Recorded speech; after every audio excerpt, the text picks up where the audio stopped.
அனைத்து தமிழ் மக்களுக்கும் கணேஷன் பணிவான வணக்கம். இது பேங்க் நிஃப்டிக்கான சேனல். ஸோ சப்ஸ்கிரைப் பண்ணாதவங்க சப்ஸ்கிரைப் பண்ணிக்கோங்க. என்னோட ஒரிஜினல் டெலிகிராம் சேனல் லிங்க் பார்த்தீங்கன்னா வீடியோ டிஸ்கிரிப்ஷனில் கொடுத்துருக்கேன். ஸோ ஜாயின் பண்ணாதவங்க ஜாயின் பண்ணிக்கோங்க.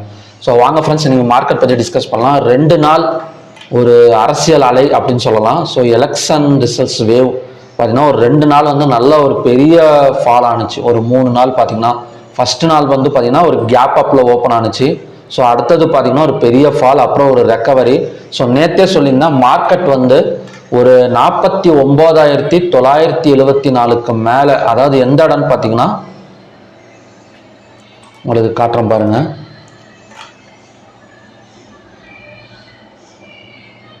ஸோ ஏப்ரல் 30ஆம் தேதியோட ஹை 49,974க்கு மேலே கேப் அப் ஓப்பன் ஆனால் மட்டும்தான் மார்க்கெட் வந்து ஒரு 51,500 பார்த்தீங்கன்னா ஈஸியாக டச் பண்ணும். இல்லை ஒரு சின்ன கேப் அப் விழுந்து அதுக்குள்ளாரே கேப் அப்பில் ஓப்பன் ஆச்சுன்னா ஸோ 49,550ங்கிறது ஒரு ஸ்ட்ராங் ரெசிஸ்டன்ஸாக ஆக்ட் ஆகக்கூடிய ஒரு பாசிபிலிட்டி இருக்குது அப்படின்னு சொல்லியிருந்தேன்.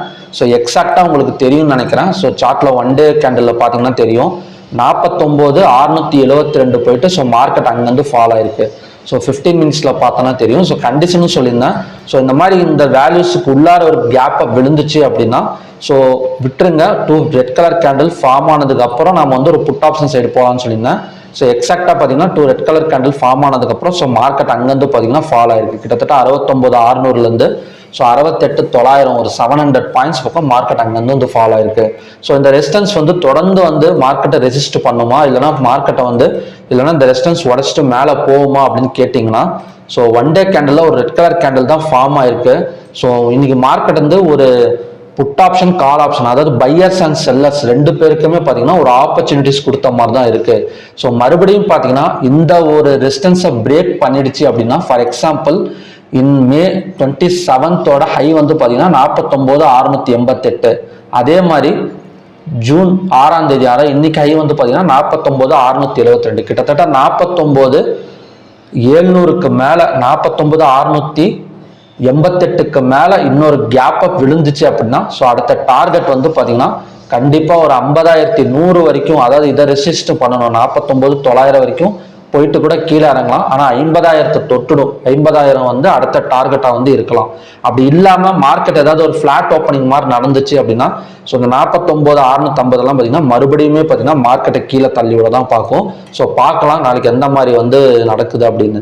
ஸோ நாளைக்கு ரெசிஸ்டன்ஸ் ஆக்ட் ஆக போறதுன்னு பார்த்தீங்கன்னா 49,670, பிவோட் பாயிண்ட் வந்து 49,290, சப்போர்ட் வந்து 48,900. இன்னைக்கு ஹை வந்து பார்த்தீங்கன்னா 49,672, லோ வந்து 48,906, ஓப்பன் வந்து 49,426, க்ளோஸ் வந்து 49,291. கிட்டத்தட்ட ஓப்பன் ஆன இடத்துல இருந்து ஒரு 150 பாயிண்ட்ஸ் கீழே தான் பார்த்தீங்கன்னா மார்க்கெட் வந்து க்ளோஸ் வச்சிருக்கு. ஓப்பன் ஆன இடத்துல இருந்து ஒரு 200 பாயிண்ட்ஸ் மேலே போயிருக்கு. ஸோ ஓவராலாக பார்த்தீங்கன்னா ஒரு என்ன சொல்றதுன்னா ஒரு அப் அண்ட் டவுன் மார்க்கெட் தான், ஒரு ப்ராப்பரான ஸ்டேபிள் மார்க்கெட்னு வச்சுக்கோங்களேன். என்ன சொல்றதுன்னா ஒரு 3 நாளாக பார்த்தீங்கன்னா படாத பாடு படுத்துருச்சு. ஸோ இப்போ வந்து பார்த்தீங்கன்னா மார்க்கெட் கொஞ்சம் அடங்கி இருக்கு. அதாவது புயலுக்கு பின் அமைதிங்கிற மாதிரி இன்னைக்கு வந்து மார்க்கெட் வந்து பார்த்தீங்கன்னா கொஞ்சம் அடங்கிட்டு கொஞ்சம் ப்ராப்பராக ஒரு சப்போர்ட் அண்ட் ரெசிஸ்டன்ஸுக்கு நடுவில் தான் போயிட்டு மார்க்கெட் வந்து ட்ரேட் ஆகிட்டு இருக்கு. ஸோ அப்படி பார்க்குறப்ப ஃபர்ஸ்ட் கண்டிஷன் படி கேப் அப் விழுந்தா ஸோ எந்த இடத்துல கேப் அப், அதாவது ஹை வந்து 49,672, ரெசிஸ்டன்ஸ் வந்து 49,670. நான் ஆல்ரெடி சொன்ன மாதிரி தான் கேப் அப் வந்து 49 ஹை ஒரு சின்ன கேப் அப் விழுந்தா கூட ஸோ மார்க்கெட் அடுத்த டார்கெட் வந்து 50,500 வரைக்கும் டச் பண்ணுறதுக்கான ஒரு பாசிபிலிட்டி இருக்குது. உங்களுக்கு இதில் பார்த்தீங்கனாலே தெரியும். ஸோ 50,500 வரைக்கும் டச் பண்ணுறதுக்கான பாசிபிலிட்டி இருக்குது. ஒரு கேப் அப் விழுந்துச்சுன்னா நம்ம வந்து கால் ஆப்ஷன் ஹோல்டு பண்ணணும். அதோட டார்கெட் வந்து 50,000 இல்லைனா 50,500 வரைக்குமே வரதுக்கான ஒரு சான்சஸ் இருக்கும் நாளைக்கு. ஸோ 2வது கண்டிஷன் படி பிட்வீன் ரெசிஸ்டன்ஸ் அண்ட் பிவோட்ல ஓப்பன் ஆச்சுன்னா கால் ஆப்ஷன் போங்க. இந்த பிவோட் பாயிண்ட் வந்ததுக்கு அப்புறம் பார்த்தீங்கன்னா கால் ஆப்ஷன் எடுத்தீங்கன்னா அதோட டார்கெட் வந்து இந்த ரெசிஸ்டன்ஸ். ஸோ 2வது டார்கெட் வந்து 49,974, ஆல்ரெடி நான் சொன்ன மாதிரி. ஸோ 3வது கண்டிஷன் படி பிட்வீன் பிவோட் அண்ட் சப்போர்ட்ல ஓப்பன் ஆச்சுன்னா இந்த பிவோட் பாயிண்ட் வந்ததுக்கு அப்புறம் புட் ஆப்ஷன் போங்க. ஸோ இது மட்டும் நாளைக்கு வந்து ஞாபகம் வச்சுக்கோங்க. பிட்வீன் ரெசிஸ்டன்ஸ் அண்ட் பிவோட்ல ஓப்பன் ஆச்சுன்னா நம்ம வந்து பிவோட் வந்தோடனே கால் ஆப்ஷன் தான் போகணும். ஏன்னா இன்னைக்கு க்ளோஸும் நாளைக்கு ரெசிஸ்டன்ஸும் பார்த்தீங்கன்னா ஒரே மாதிரி தான் இருக்குது. ஸோ அதனால க்ளோஸுக்கு மேலே ஓப்பன் ஆனால் பிவோட் வந்ததுக்கப்புறம் நம்ம வந்து கால் ஆப்ஷன் போவோம். சப்போஸ் க்ளோஸுக்கு கீழே ஓப்பன் ஆகிறப்ப ஸோ இந்த இடத்துல தான் ஓப்பன் ஆகக்கூடிய ஒரு பாசிபிலிட்டி இருக்குது. அப்படி இருக்கிறப்ப பிவோட் பாயிண்ட் வந்ததுக்கு அப்புறம் நம்ம வந்து ஒரு புட் ஆப்ஷன் எடுத்தோம்னா ஸோ மார்க்கெட் அங்கேருந்து பார்த்தீங்கன்னா 48,900 இல்லை 48,500 வரைக்குமே கீழே இறங்கிறதுக்கான ஒரு பாசிபிலிட்டி இருக்கு. ஸோ ஓவராலாக ஓப்பன் இன்ட்ரெஸ்ட் டேட்டாஸ் வந்து இன்னைக்கு எப்படி இருந்தது அப்படின்னு பார்த்தீங்கன்னா ஸோ ஃபுல் அண்ட் ஃபுல் பார்த்தீங்கன்னா ஒரு கால் ஆப்ஷனுக்கு ஃபேவராக தான் இருக்குது. அதாவது கால் ஆப்ஷனை வந்து மேலே கொண்டு வரதுக்கான ஒரு ஃபேவராக தான் பார்த்தீங்கன்னா ஓப்பன் இன்ட்ரெஸ்ட் டேட்டாஸ் எல்லாம் கூட இன்னைக்கு இருந்துச்சு. ஸோ என்னோட கணிப்புப்படி ஸோ அடுத்த டார்கெட் வந்து நாளைக்கு 50,000 இல்லை 50,500 வரைக்கும் வரதுக்கான ஒரு பாசிபிள் இருக்கு, ஒரு கேப் அப் விழுந்தா கூட. ஸோ ஓகே ஃப்ரெண்ட்ஸ், இதுதான் பார்த்தீங்கன்னா 3 கண்டிஷன். கேப் அப் விழுந்தா சி ஹோல்டு பண்ணுங்க, 50,000 இல்லை 50,500 வரைக்கும் வரதுக்கான ஒரு பாசிபிள் இருக்கு. பிட்வீன் ரெசிஸ்டன்ஸ் அண்ட் பிவோட்ல ஓப்பன் ஆச்சுன்னா இந்த பிவோட் வந்ததுக்கு அப்புறம் கால் ஆப்ஷன் எடுங்க. அதே மாதிரி பிட்வீன் பிவோட் அண்ட் சப்போர்ட்ல ஓப்பன் ஆச்சுன்னா இந்த பிவோட் வந்ததுக்கு அப்புறம் புட் ஆப்ஷன் எடுங்க. 4வது கண்டிஷன் ஒன்று இருக்கு. ஸோ எக்ஸாக்டா இந்த ரெசிஸ்டன்ஸ்லயோ இல்லைன்னா இந்த சப்போர்ட்லயோ ஓப்பன் ஆச்சுன்னா ஸோ ரெசிஸ்டன்ஸ்ல ஓப்பன் ஆனால் புட் ஆப்ஷன் போயிடுங்க. அதே மாதிரி சப்போர்ட்ல ஓப்பன் ஆச்சுன்னா கால் ஆப்ஷன் போடுங்க. அதை கேப்பை விடக்கூடாது. இந்த ரெசிஸ்டன்ஸ்ல வந்து ஃபார் எக்ஸாம்பிள் 49,650 ஓப்பன் ஆச்சுன்னா ஸோ அங்கேருந்து மார்க்கெட் வந்து பார்த்தீங்கன்னா ஒரு வாலட்டைல் எடுக்கிறதுக்கான ஒரு பாசிபிலிட்டி இருக்கு. ஸோ ஓகே ஃப்ரெண்ட்ஸ், இதுதான் பார்த்தீங்கன்னா நாளைக்கான கண்டிஷன். ஸ்டாக்ஸ் பார்க்கலாம். ஸோ எஸ்டர்டே வந்து 3 ஸ்டாக்ஸ் சொல்லியிருந்தேன். பிஎன்பி ஸோ இங்கே மூவ்மெண்ட் இல்லை, 110.60. ஸோ அங்கே வரவே இல்லை மார்க்கெட்டு. அதே மாதிரி ஸ்டேட் பேங்க் ஆஃப் இந்தியாவும் சப்போர்ட்டுக்கு வரல. ஸோ ஹெச்டிஎஃப்சியும் பார்த்தீங்கன்னா மூவ்மெண்ட் இல்லாதனால எதுவுமே பார்த்தீங்கன்னா நான் சொன்ன சப்போர்ட் லைனை வந்து டச் பண்ணலை.